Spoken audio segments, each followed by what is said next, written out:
하나님의 말씀은 사도행전 1장 9절부터 11절까지 합독하겠습니다.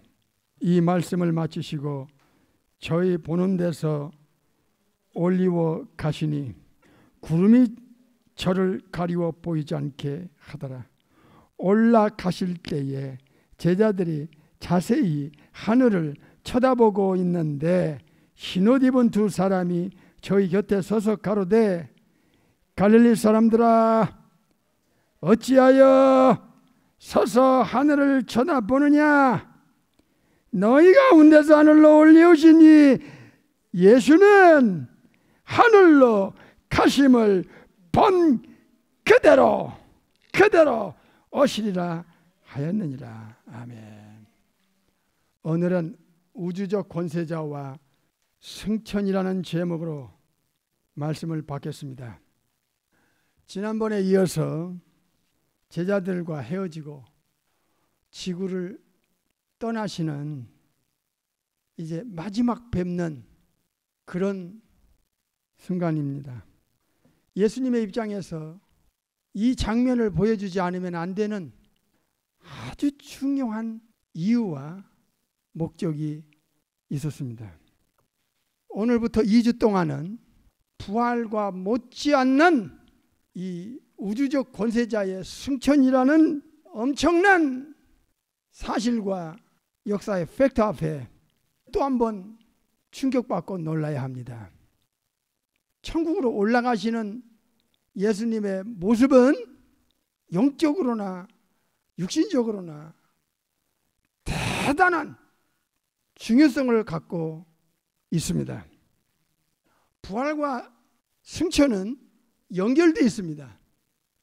그럼에도 불구하고 부활과 승천은 전혀 다른 별개의 차원으로 이 세계를 들여다봐야 합니다. 예수님께서는 어디서 오셨는가? 예수님은 34년 이 지구 안에 계셨다가 어디를 향해 지구를 떠나셨는가 하는 이 문제는 어디서 오셔서 지구로 내려오셨는가, 거기가 어디였는가 하는 그 출발 지점, 거기는 지구 밖에 너무나 정확한 또 하나의 세계가 인간을 향하여 기다리고 있다고 하는 이 충격적인 사실을 입증하셨습니다. 요한복음 3장 17절, 하나님이 그 독생자 이후에 하나님, 요한복음 1장 18절, 그 아들을 어디에, 세상에 뭐 했어요? 보내셨다 이거예요. 거기까지. 아버지가 아들을 베들레헴으로 보내셨어요. 주체가 아버지 하나님이십니다. 예수님께서 이 땅에 오셔서 가장 중요한 핵심적인 가르침과 내용은 인간이 아니에요. 명심하세요. 보내신 분을 알리는 데 있어요.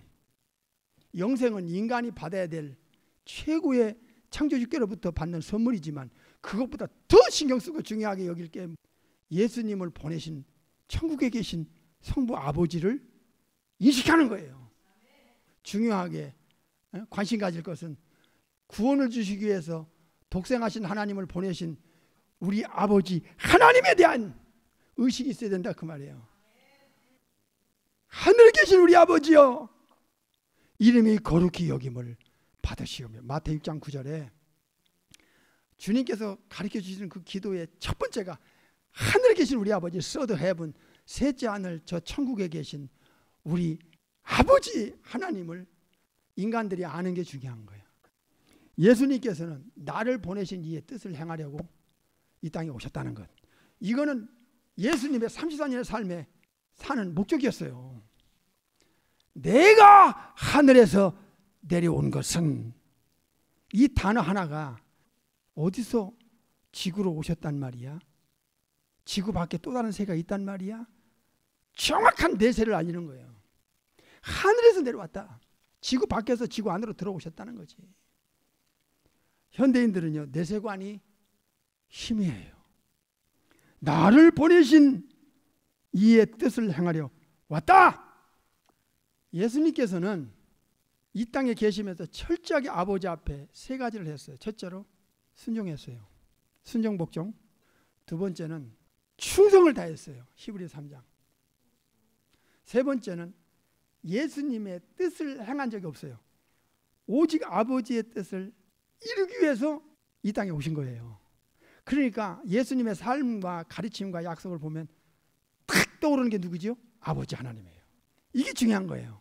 아버지가 계획하고 아버지가 보내서 오신 거예요.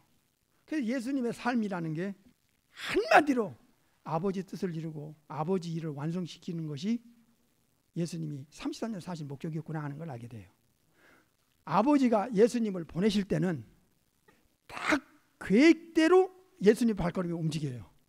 한치 오차 없이요. 갈라디아 4장에 보면 때가 참에 하나님이 그 아들을 보내사 여자에게 나게 하시고 율법 아래 나게 하셨다.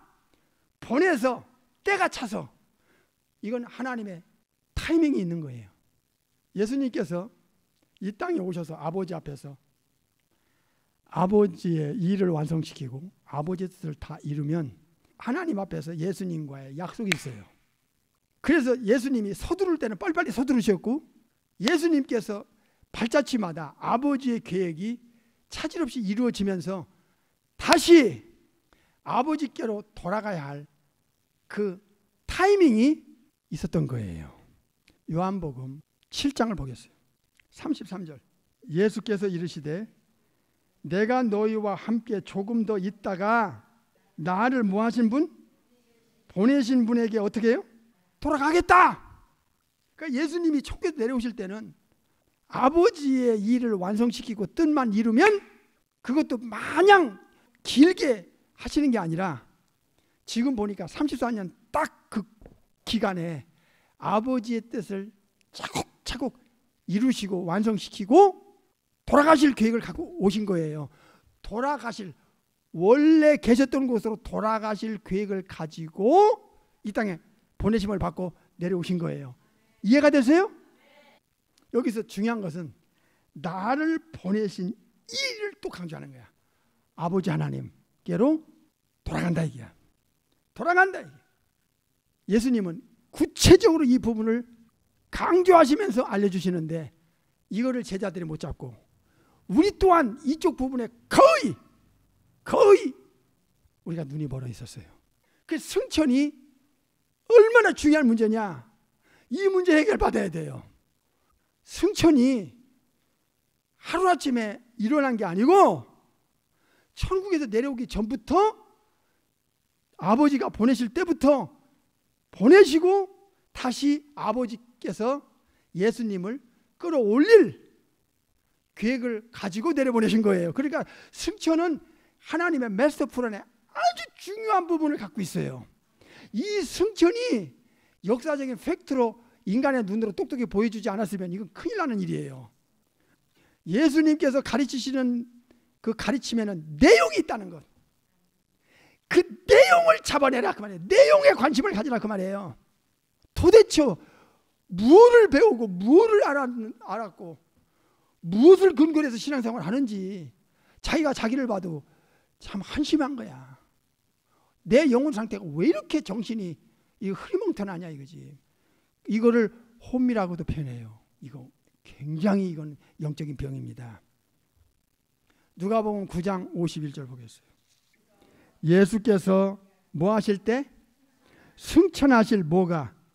기약이 모아서 차감에 예루살렘을 향하여 올라가기로 굳게 결심하시고, 이 말씀 앞에 내용이 있어요. 예수님께서 승천 즉 천국으로 올라가실 기약이 차가고 있어요. 지금 누구하고 약속이 있겠어요? 아버지의 약속이에요. 천국에 돌아갈 그 약속이 점점 차가니까 이제 예수님께서 예루살렘에 들어가서 십자가를 지실 계획으로 지금 들어가시는 거야. 그리고 나서 이제 죄 처리해야 되고 영생체를 보여주는 부활이 있어야 되고 그 부활의 마무리, 지상사역을 마무리 딱 하실 때 딱 오늘 본문이 이제 세상을 떠나고 제자들과 헤어지는 순간이며 지구 밖에 셋째 하늘 서드 헤븐으로 다시 돌아가는 그 기약을 주님은 철저하게 발걸음 옮기는 순간부터 있었다 그 말이에요. 이해가 되세요? 승천은 어느 날 갑자기 일어난 게 아니라는 것. 신앙은 그냥 강해지는 거 아니에요.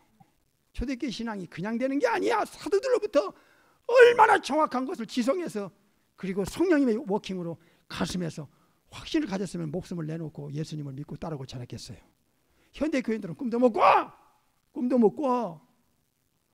주님은 시리어스하게 내가 하늘에서 내려왔고 내가 잠시 있다가 아버지께로 돌아갈 것이고 아버지 지금 천국 갈 승천할 기약이 차가니까 예루살렘을 향하여 막 급속하게 이제 죽으시러 가시는 거예요. 한마디로 이 죽음을 통과해야 부활이 있고 부활을 통과해야 부활을 통하여 천국에 가실 거 아니에요. 그래 예수님께서는 인간의 관심과 생각하고는 너무나 달라. 우리 아버지 하나님이 나를 보내셨어. 나는 아버지께로 갈 시간이 됐어. 지금 우리 아버지 살아계시다. 창조주께서 만든 피조물을 하나님 자리에 올려놓으면 안 된다. 이것은 영원의 멸망을 받을 수밖에 없다. 우상숭배는 지옥 가는 목록 1호입니다. 지구 밖에 아버지가 계신 그 킹덤 오브 헤븐이 있고 예수님께서는 천국에서 이 땅에 내려오셨다고 하셨습니다. 내려오실 때는 인간들은 본 자가 없어요. 천사들은 알지요. 사탄도 알았어요. 계시록 12장에서 사탄이 예수님 내려오는 그 자리에서 예수님을 죽이려고 작정을 했어요. 2살 아래로 몰살시킨 이자가 헤롯인데 헤롯을 써먹은 게 마귀였어요. 복음서에는 헤롯이 나오는데 계시록에서는 헤롯을 써먹은 실제 사탄이라는 것을 알려주고 있습니다. 그러니까 성경은요, 성령님의 가르침만 있으면 하나도 어려운 게 아니에요. 이게 세상에 빨리 전해져야 돼요. 빨리 알려야 돼요. 요한복음 13장 3절. 저녁 먹는 중 예수는 아버지께서 모든 것을 자기 손에 맡기신 것과 또 자기가 예수님이 하나님께로부터 오셨다가 하나님께로 돌아가실 것을 아신다. 이게 예수님이 이 땅에 34년 삶의 여정이었어요. 예수님께서 반복적으로 가르쳐 주시는 그 내용을 우리 지성 속에서 마음 속에서 확 화살 박히듯이 박혀야 우리 속에서 뭐가 살아나는 거 아니? 우리 아버지에 대한 의식, 그 다음에 내세관이 살아나는 거예요. 천국만 확실하면 예수님이 천국과 지옥을 함께 묶어 가르쳤기 때문에 지옥은 너무나 확실한 것이라는 것을 알아야 됩니다. 하나를 인정하고 하나를 인정하지 않으면 이건 가짜입니다. 이거는 예수님의 가르침을 뒤집는 대적자입니다. 둘 다 거부하든지 둘 다 인정하든지 하나 그 말이에요. 왜? 두 개를 묶어서 꼭 가르쳤기 때문에 천국을 말씀할 때는 지옥을 말씀했고 지옥을 말씀할 때는 천국을 말씀했어요. 풀무불에 던져 넣으리니 거기 그 안에서 풀무불 안에서 슬피 울며 이를 갈미 있으리라. 그러나 너희는 의인들은 아버지 나라에서 해와 같이 빛내리라. 반드시 짝을 지잖아요. 마태 13장에서 마태 18장도 마찬가지, 마태 25장도 마찬가지. 영생이 있으면 영포를 반드시 짝을 지어 말씀했기 때문에 둘을 묶어서 말씀하셨기 때문에 하나를 인정하면 하나를 더 인정하든지 하나를 부인하려면 아예 둘 다 부인하든지 해야지 하나만 인정하고 하나를 부인한다는 것은 이거는 성경을 이 트위스트 시키는 뒤틀어 놓는 자라 그 말입니다. 이해가 되십니까? 예수님께서는 천국에서 내려오셨다. 천국에서 내려오셨다. 지구로 내려오셨다. 그 내려오신 장소를 성경은 정확하게 장소를 역사의 팩트로 알려줘요.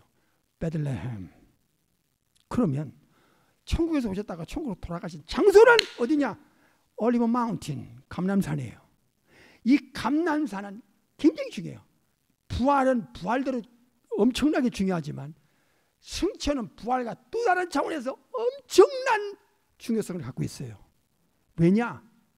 예수님께서 천국에서 내려오셨다는 것이 인간들에게 의식만 들어가기만 하면 내려왔다는 증거가 뭐냐 이거야. 인카네이션을 증명할 수 있는 어센셜이 중요하다 그 말이에요. 어센션은 인카네이션을 증명하는 최고의 우주적 증거물이기 때문에 그래요. 내려오실 때는 못 봤지만 내려왔다는 것을 인간에게 증명시키는 결정적인 근거는 내려온 대로 그대로 올라가는 거예요. 이게 오늘 우리 본문이에요. 그 예수님은 이 땅에 계실 때 계속 반복하는 것이 내가 아버지께로 왔다. 그리고 아버지 뜻을 이루면 이제 아버지께로 돌아간다. 이 말씀이 여러분이 죽은 후에 오늘이든 내일이든 언젠가 죽은 후에 어디를 향해 갈 것인가에 대한 내세가 이 승천이라는 이 한 가지 사건은 예수님이 가는 길을 우리 선진들이 가는 길을 나사로가 가는 길을 우리도 가는 거예요. 지구 밖으로 빠져나가서 서드 헤븐으로 가는 거라. 파라데이소스, 파라다이스입니다. 낙원, 서드 헤븐. 고린도후서 12장에 나오죠. 인간들을 만드신 분이 인간들을 너무나 잘 알기 때문에 주님께서는 이걸 증명을 시키고 세상을 떠나지 않을 리가 없는 것입니다. 요한복음 6장 62절 보겠어요. 그러면 너희가 인자의 예수님의 이전 있던 곳으로 천국에서 내려오셨으니까 지구로 베들레헴으로 내려오기 전에 바로 거기 이전에 있던 곳, 이전 있던 곳으로 뭐 하는 것을 올라가는 것을 어떻게 볼 것 같으면 어찌 하려느냐. 이거는 올라가는 것을 보여주시겠다는 뉘앙스를 풍기는 거예요. 인간들이 저렇게 이해를 못하고 있구나. 이쪽에 관심도 없고 오히려 오해를 하거나 의심하고 있구나. 예수님의 입장에서는 인간을 너무 잘 아시기 때문에 반드시 천국에서 내려오셨다는 것을 증명시키기 위하여 보여주시겠다는 의미를 이렇게 표현한 겁니다. 이게 보여주시겠다는 그 약속을 사도행전 1장 9절에서 그 약속을 지킵니다. 인자가 이전 있던 곳으로 올라가는 것을 보여주신다는 의미의 말씀입니다. 이해가 되세요? 이렇게 가르치고 이런 내용이 있고 이런 약속을 하시고 이런 약속을 지키시는 분이 우주 안에 지구 안에 예수님 외에 또 있어요 없어요? 없습니다. 없습니다. 요한복음 16장 다시 보겠습니다. 28절. 예수님은 이 부분이 얼마나 중요했으면 반복적으로 가르치셨겠어요. 이 가르침에 제자들이 눈을 떠야 되는 거예요. 아버지가 계시고 내세가 있다. 우리도 죽은 후에 주님이 약속했잖아요. 내가 아버지 집에 many mansions, 많은 저택이 있는데 너희 처소를 예배하러 간다. 어디로 간단 말입니까? 지금 알려주고 있잖아. 요한복음 16장 28절. 오늘은 우주적 권세자와 승천이라는 제목으로 이 심각성 중요성을 우리가 받고 있습니다. 28절. 내가 예수님께서 말씀하시는 거예요. 아버지께로 나와서 세상에 왔고 베들레헴에 왔고 다시 세상을 떠나 어디로? 아버지께로 가노라. Going back to the Father. 어디서 오셔서 어디에서 어디로? 천국에서 베들레헴으로 이 지구로 다시 33년 후에 부활하여서 그 부활의 몸을 가지고 어디에서 어디로? 올리브 마운틴 감람산에서 하나님 우편으로 예수님께서 사람들에게 외치셨습니다. 내가 이후로는 권능의 우편에 앉는 것과 그러니까 올라가서 하나님 우편에 계신다는 거야. 죽으시기 전에 대제사장 뜰에서 안나스와 그의 사위 대제사장 가야부와 앞에서, 바리새인들 율법사 그 서기관들 앞에서 내가 이후로는 권능의 우편, 하나님 권능의 우편에 앉을 것이고 하늘로 올라가서 하나님 우편에 앉았다가 구름을 타고 오는 것을 볼 것이다. 이 엄청난 선포에 현대 교인들은 얼마나 중요시 여기는지, 이거 참 이 마지막 때 큰일입니다. 아버지와 함께 계셨다가 아버지 품속에 계셨던 요한복음 1장 1절 18절에 주님이 아버지의 보냄을 받아 베들레헴으로 내려옵니다. 배를 넘고 넘어. 그리고 30년 지난 후에 부활하신 몸을 가지고 이제 마지막 지구를 떠나고 제자들과 헤어져야 되는 마지막 순간을 그 제자들이 보고 있는데, 예수님도 제자들을 보면서 지구를 떠나는 그 장면을 우리가 본문으로 정했습니다. 어디로 떠나십니까? 아버지께로 가는 거예요. 지금 예수님은 약속했습니다. 인자의 이전 있던 것으로 올라가는 것을 보여준다면 내가 천국에서 내려왔고 아버지께로부터 이 세상에 왔다는 것이 이제 증명이 되지 않았느냐, 사실이 아니더냐, 믿을 수밖에 없지 않겠느냐. 이래도 못 믿는다면 너의 영혼을 예수님이 책임질 수가 없다. 사도행전 1장 9절은 요한복음 6장 62절에 실제적인 약속을 지키신 장면입니다. 요한복음 6장 62절. 그러면 너희가 인자의 이전에 있던 곳으로 올라가는 것을 볼 것 같으면 어찌하려느냐? 믿을겠느냐? 그래도 안 믿겠느냐? 어느 쪽이냐 너의 마음은? 선택하라. 사도행전 1장 9절에 이 약속을 지키십니다. 보여주겠다. 이제는 이 엄청난 사실을 보여줄 테니까 믿어라. 사도행전 1장 9절. 이 말씀을 마치시고 저희 보는 데서, 이게 중요한 거야. 현장에서 11제자가 22개의 눈으로 보는 데서 그 약속, 그 반복되는 약속을 들었던 그 기억을 가진 그 제자들의 눈앞에서 올리워 가시니 구름이 저희를 가리워 보이지 않게 하더라. 올라가실 때 제자들이 자세히 하늘을 쳐다보고 있는데, 여기 자세히라고 하는 원문은 꿰뚫어 본다는 거예요. 꿰뚫어 본다는 거예요. 올라가고 있는데 흰옷 입은 두 천사가 저희 곁에 서서 가로되 갈릴리 사람들아 어찌하여 서서 하늘을 쳐다보느냐? 너희 가운데서 하늘로 올리우신 이 예수는 하늘로 가심을 본 그대로 세컨 커밍한다, 이게 재림한다는 거예요. 승천이 왜 중요합니까? 천국에서 내려오셨다는 인카네이션을 증명하는 결정적 근거였기 때문에 어센션은 인카네이션을 증명하는 최고의 증거인 것입니다. 이거는 빼도 박도 못하는, 부인할 수 없는 사실입니다. 예수님의 승천은 아버지 하나님이 천국에서 계시고 내세가 있다는 정확한 근거를 인간에게 제시한 엄청난 사건입니다.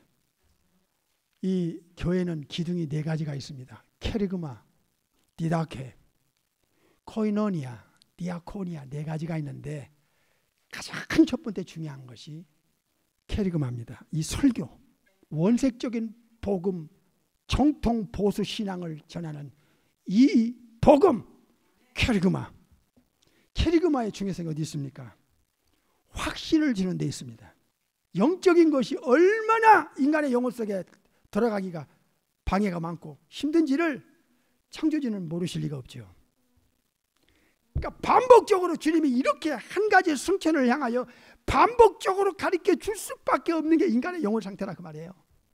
한 번 말씀하지 않고 반복적으로 해야, 애들도 반복적으로 워닝을 해야만 나중에는 알아들어. 확신을. 그러니까 진정한 복음은 인간의 영혼 속에, 복음을 듣는 자의 영혼 속에 뭘 줘요? 틀림없네, 사실이네, 진실이구나, 믿을 거야, 죽어도 예수님 믿고 죽을 거야, 확신을 주는 거예요. 확신. 두 번째는 하늘의 비밀이 폭로된 겁니다. 천국에서 오셔서 영적인 비밀을 다 폭로하고 이제 지상 사역을 완수하고 이젠 천국으로 돌아가시는 그 장면입니다. 지금 이게 사실 알고 나면 떨리는 거예요. 부활도 떨리지만 승천도 떨리는 거예요. 세 번째는 잘못된 것을 가지고 확신을 갖게 될 경우에 이게 무서워. 또 거짓의 확신을 가지면요 요지부동입니다. 이게 황소고집이에요. 그래서 이 잘못된 도그마 닥트린을 가진 이 잘못된 종교, 이 잘못된 이 이단, 이 이단 사설, 탁 그 생각을 사로잡아 버리면 요지부동해. 그래서 이게 정통 이 복음, 정통 보수 신앙이 영혼들 속에 반복적으로 그 지성에다가 넣어줘야 되는 거예요. 여러분 주위에도 있죠. 거짓된 확신에 딱 사로잡히면 요지부동이야. 마지막으로 네 번째는 가짜와 진짜를 확연하게 드러내는 것이 예수님의 복음이에요. 인카네이션, 크루시픽션, 레저렉션, 어센션. 이게 복음의 네 기둥이에요. 성육신, 십자가, 부활, 승천. 이것만 탁 꿰뚫으면 이 사람은 밀어내도 예수님을 위해서 죽인다 해도 예수님을 결코 포기하지 않습니다. 천국을, 영생을 포기한다? 그들에게는 있을 수가 없는 일이에요. 그래서 이 승천은 천국에서 내려오셨다는 것이 증명을 됐고, 내려오셨다가 올라가신 것으로 말미암아 다시 오신다는 약속은 100% 진실이라는 것을 믿게 되어 있습니다. 승천의 어센션에 대하여 마무리 짓는 결정적인 또 하나의 진실을 에베소 4장에서 알려주고 있습니다. 에베소서 4장 8절부터 10절까지 시작. 그러므로 이르기를 그가 예수님이요 예수님이 위로 올라가실 때에 사로잡힌 자를 사로잡고 사람들에게 선물을 주셨다 했다. 9절 올라가셨다 하였은즉 땅 아래 곳으로 내리신 것이 아니면 무엇이냐 이랬습니다. 그렇지. 천국으로 돌아가신다는 것은 내려왔다는 것을 이보다 더 정확하게 분명하게 증명하는 증거가 어디 있어? 그러니까 예수님이 천국에서 내려오셨다는 것이 성체를 통해서 증명이 확실하게 역사의 팩트로 남긴 거예요. 이해가 되시죠? 그 다음에 10절 내리셨던 그가 예수님이 곧 모든 하늘 위에 즉 서드 헤븐 셋째 하늘에 위에 오르신 자니 이는 만물을 충만케 하려 하십니다. 성경이 디펜스합니다. 변증합니다. 뭡니까? 올라가신 이 승천은 내려오셨다는 것이 증명되는 거 아니냐 이 말이야. 오늘은 우주적 권세자와 승천이라는 제목으로 말씀을 받은 다음 주로 한 번 더 넘어가겠습니다.